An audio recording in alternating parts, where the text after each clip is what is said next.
Hi, so today I'd like to talk about an aspect of long-sightedness that a lot of people probably don't know about, and that is that our vision tends to fade in and out. So that means our vision isn't entirely stable. So I'd really love to hear from you if you're long-sighted and you have this issue. I'd also love to hear if you're long-sighted and you don't have this issue, because it'd be nice to know how many people it actually affects, whether it's all of us, most of us, or some of us. So I think I got to the bottom of this. One thing that affects my vision is how tired I am. So first thing in the morning, I am really long-sighted, especially if I've had a good night's sleep and I wake up and I'm quite fresh. If I'm tired, on the other hand, it's very different, and I'm a lot more, I'd look a lot more like 20/20 vision, so that there is quite a marked difference. And I think what might be happening here is when we're tired, we slouch. Now there has been research showing that neck posture and eyesight, there is a connection there. There was research done, I think it was in the 1990s. I think this was in Lantrist Major, where they looked at some primary school children, and they found that so these were children who ended up at the eye doctors, and they found out that some of them had really high long-sightedness, up to about 5 diopters, but they were not squinting. Because usually if you're that young and you've got a lot of long-sightedness, the eyes kind of struggle and you end up with a squint which needs surgical correction.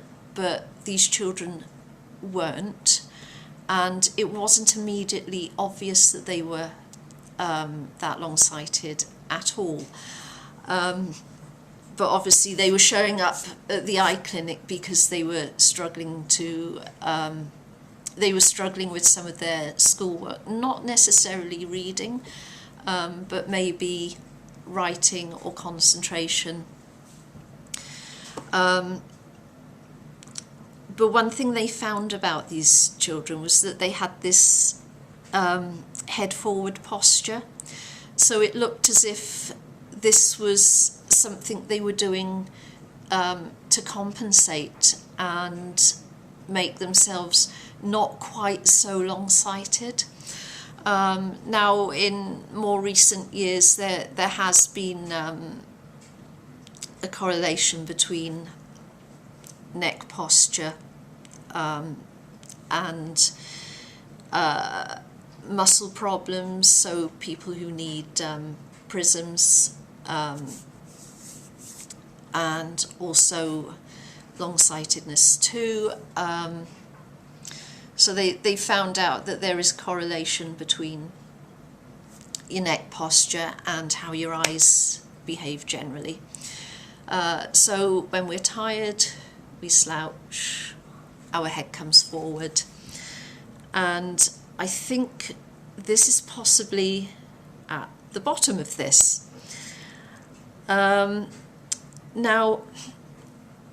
anyone who's watched my videos knows that I get different results from different opticians, and I'm not talking about half a diopter. I'm talking anywhere up to 10 diopters. I mean, one optician can see nothing whatsoever. In fact, one optician can see a little bit into short-sightedness, and another can see plus 10 diopters. And that is a huge amount, I know, but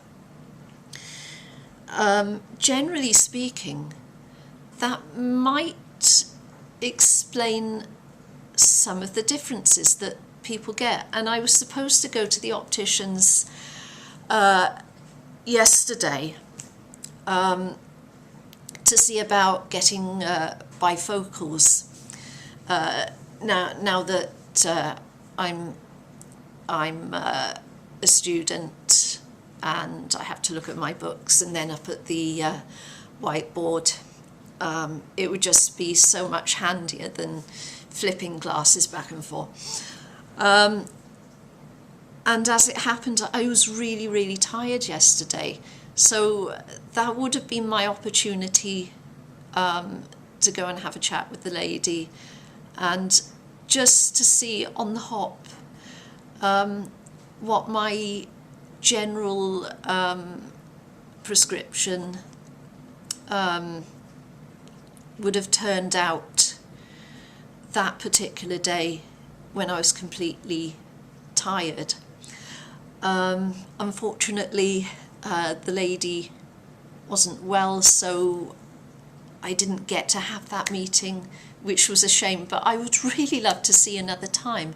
And I think this will be okay, because this is an optician, you know, I've kind of got it set in stone. Now I have a plus for daily use, I have a bigger plus for reading.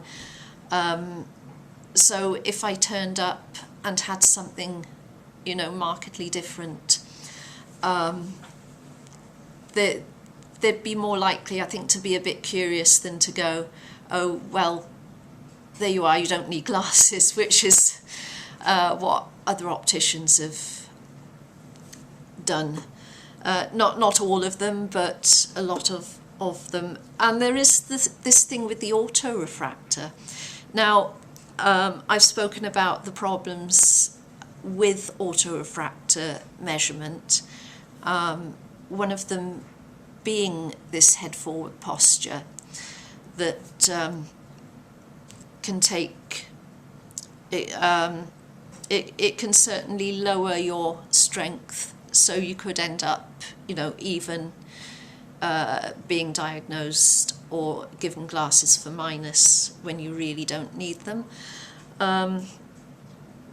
So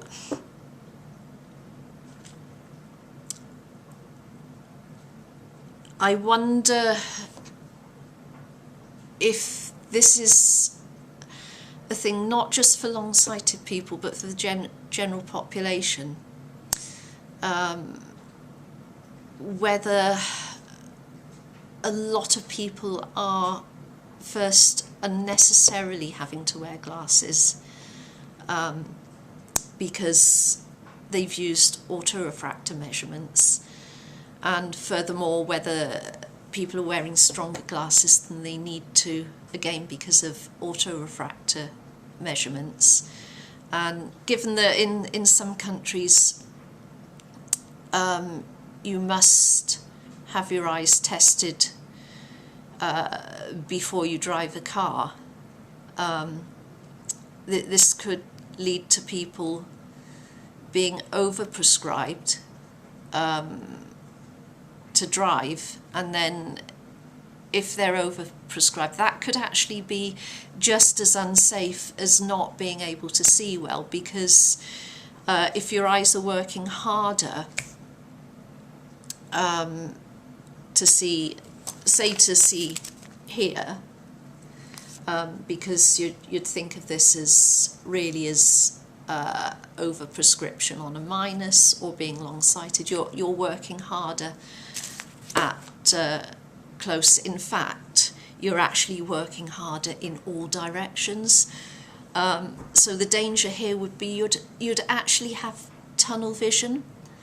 So you'll be concentrating, your central vision would be much more concentrated, and you would miss, you'd be likely to miss more on the periphery. So you know, if you saw someone about to jump in the road naturally, without being overprescribed, say, but if in your natural state of vision you saw that, you'd be able to adjust for it, but you might not see them. Say if you had this kind of tunneled fixation, you might not see them until you were almost on them, or you might miss them because you were concentrating on something else. So yeah, that is kind of my observation, and I am so really curious to try and go back to the optician without having slept all night or something, just to see if I would get a different reading on an eye test. Okay, so yeah, please like, subscribe, and put any thoughts you have in the comments below, and see you in the next video.